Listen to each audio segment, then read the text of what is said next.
नमस्कार मित्रांनो, जय खानदेश। आपण उर्वशी डेअरी फार्ममध्ये हा पाण्याचा जुगाड केलेला आहे। आपण बघू शकता तुम्ही, हे जे पत्राचं पाणी, देवाचं पाणी आहे, पत्र्यावरून याच्यामध्ये येतं, याच्यातनं ते डायरेक्ट कुंड्यात जातं। म्हणजे आमच्या साईडला पाण्याचा खूप दुष्काळ आहे, म्हणून ही जी संकल्पना आहे, आपण छोटीशी संकल्पना आपल्या शेडमध्ये दोघं साईडला केलेली आहे। म्हणजे जे पाणी आहे, त्या पाण्यामुळे आपल्या गोठ्यामध्ये खाली चिखल होत नाही, मुक्त्या गोठ्यामध्ये।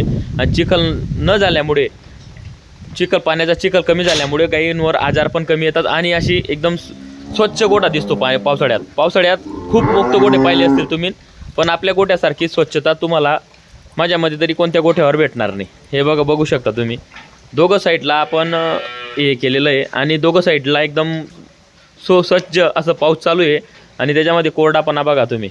आणि हे पाणी फक्त याच्यामुळे का बघ की हा पूर्ण पाण्याचा फ्लो, पाणी तेवढं पाणी वाचलं खाली, याच्यावर जात नाही आणि जास्त चिखल होत नाही हे पाण्याचं। आणि जनावरं एकदम आवडीने ते पाणी पिऊन जातात। एवढं हे 2-3 दिवसात ते पाणी आपण कुंडे चांगलं साफ करून धुवून घ्यायचे, चुना बिना लावून घ्यायचा, म्हणजे जनावरं आपले गाई म्हशी जे आहेत ते आजारी पडणार नाहीत। बघू शकता तुम्ही, अशा पद्धतीने आपलं उर्वशी डेअरी फार्ममध्ये असं नियोजन केलेलं आहे पाण्याचं। तुम्ही बी करा